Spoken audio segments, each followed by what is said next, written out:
Χαίρετε ψηλέ.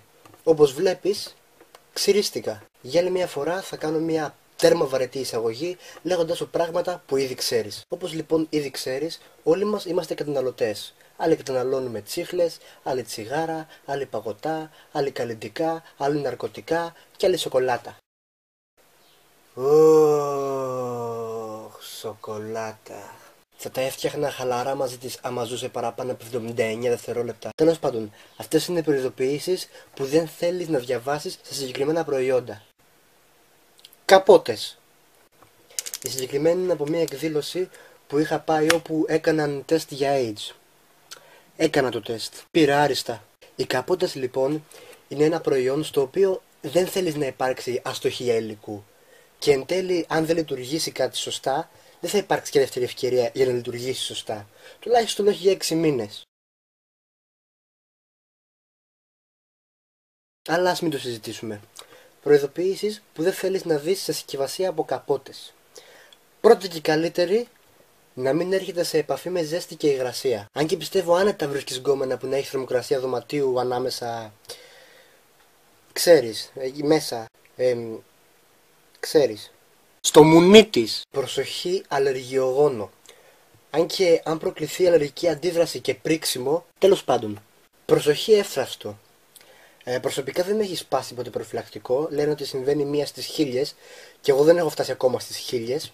Τέλος πάντων, έχει συμβεί σε 2 φίλους μου όμως. Οπότε, βάλτε αυτή τη γαμοπροειδοποίηση. Να ξέρει ο κόσμος, ρε φιλέ. Κάνει ο άλλος και ένα παιδί στα 13. Να μην έρχεται σε επαφή με το στόμα και τα μάτια. Δεν θέλεις λεπτομέρειες γι' αυτό, πίστεψέ με. Το επόμενο προϊόν είναι οποιοδήποτε παιχνίδι για παιδιά. Και δεν εννοώ το Mortal Kombat. Αν και το πήρα στο ανιψάκι μου. Πλάκα κάνω. Δεν έχω ανιψάκι. Να μένει μακριά από παιδιά. Να μια πολύ καλή προειδοποίηση για το Mortal Kombat. Αλλά για παιδικά παιχνίδια, μάλλον θα επηρέαζε αρνητικά τις πωλήσεις. Απαγορεύεται η χρήση κάτω των 13 ετών χωρίς συνοδό. Προσοχή τοξικό. Το αστείο είναι ότι πολλά προϊόντα που τα παιδιά βάζουν στο στόμα τους έχουν τοξικές μπογιές και άλλες μαλακίες και γενικά να ξέρεις, οτιδήποτε αν το τρίψεις στο χέρι σου βγάζει χρώμα, πέτα το ρε φίλε, μην το δίνεις στο παιδί σου, πέτα το γαμημένο. Κάποιο άλλο προϊόν, οποιοδήποτε τρόφιμο ίσως. Η κατάποση μπορεί να προκαλέσει γαστρεντερικές διαταραχές. Ίσως γύρω από ποντίκι, όρκ ή στρουμφάκι. Αν κρίνω από το χρώμα των στρουφακίων, μάλλον δεν είναι και πολύ υγιεινά.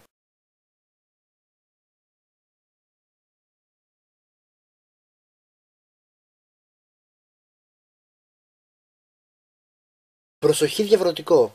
Θα μου πεις τώρα και τα γαστρικά υγρά είναι διαβρωτικά, αλλά κάτι με λέει ότι αν πιείς τα γαστρικά υγρά κάποιου, συγγνώμη, αηδιαστικό. Μετά τη χρήση να αποθέτεται στα ειδικά δοχεία περισυλλογής μπαταριών. Δηλαδή μετά τη χρήση λογικά θα πρέπει να πας να χέσεις σε δοχεία της αφή. Αν δεν έχετε ιδέα τι είναι, γκουγκλάρετε. Έχει αρκετό ενδιαφέρον. Είναι μια προσπάθεια των ανθρώπων να σώσουν ουσιαστικά έναν ήδη νεκρό πλανήτη. Και είναι αρκετά συγκινητικό. Αλλά σοβαρά, μπράβο τους. Η καπότα υποτίθεται για μια παράγραφο θα ήταν εδώ, τελικά μου κάνει παρέα στο μισό βίντεο. Τέλος πάντων. Προειδοποιήσεις που δεν θέλεις να δεις σε οποιοδήποτε καθαριστικό σπιτιού. Προσοχή καρκινογόνο. Όχι, δεν είναι κάτι που δεν θέλεις να το δεις στις προειδοποιήσεις, είναι κάτι που πρέπει να μπει στις προειδοποιήσεις. Επιτέλους. Να μην χρησιμοποιείται σε εσωτερικό χώρο. Αυτή θα ήταν μια πολύ καλή προειδοποίηση για τα αφορολόγητα τσιγάρα, για κάτι γαμόσπιρτα που απλά βγάζουν άπειρη μυρωδιά, καθώς και για την κλανιά μου. Να μην έρχεται σε επαφή με πορσελάνη, ξύλο, μάρμαρο, γυαλί και βαρέα μέταλλα. Άρα, το μόνο που μένει είναι το τιτάνιο. Άρα μπορείς να καθαρίσεις τα σκουλαρίκια σου με αυτό. Εκτός αν τα αγόρασες από κανέναν πατεώνα να πούμε εκείνους που σε κλέβουνε και δεν είναι τιτάνιο αλλά καταργασμένο καουτσούκ. Καουτσούκ ρε μαλάκα. Ποιος σκέφτηκε αυτή τη λέξη ρε φίλε. Καουτσούκ. Καουτσούκ ρε φίλε. Ακούγεται περίεργη ρε φίλε. Ακούγεται σχεδόν όσο περίεργη όσο και η λέξη καφές. Καφές. Δεν ξέρω ρε φίλε. Τέλος πάντων. Τσιγάρα. Πρώτη και κύρια προειδοποίηση. Προσοχή, θα πεθάνεις. Δεύτερο, και δεν είναι ακριβώς προειδοποίηση, από επιλεγμένα καπνά της Ιαπωνίας. Περιοχή Φουκουσίμα. Φουκουσίμα, εκεί που έγινε αυτό. Απαγορεύεται η πώληση σε υγιείς ανθρώπους. Απαγορεύεται η πώληση σε ανθρώπους μεγάλης ηλικίας. Απαγορεύεται η πώληση γενικότερα. Απαγορεύεται η πώληση και η αγορά. Και τα δύο. Και ένα τελευταίο που δεν θέλεις να το δεις σε οποιοδήποτε φάρμακο. Η χρήση μπορεί να προκαλέσει γαστρεντερικές διαταραχές, νευρολογικές ανομαλίες, τοξικογενείς αντιδράσεις, αϊπνία, δυσκολιότητα, έλκος, υπατικές διαταραχές, διακοπή της αισθητικής λειτουργίας, τύφλωση, εγκεφαλικό επεισόδιο, επιληψία, εγκυμοσύνη. Τι? Γάγκρενα, σκιζοφρένεια, AIDS, απώλεια ακοής και θάνατο. Και επίσης το φάρμακο μπορεί να μην έχει τα επιθυμητά αποτελέσματα. Ελπίζω να γέλασε έστω μισό άτομο με τις μαλακίες που είπα σήμερα. Πάντα να διαβάζετε τις προειδοποιήσεις σε ό,τι χρησιμοποιείτε. Και μην χρησιμοποιείτε μαλακίες. Θα τα πούμε στο επόμενο βίντεο. Γεια!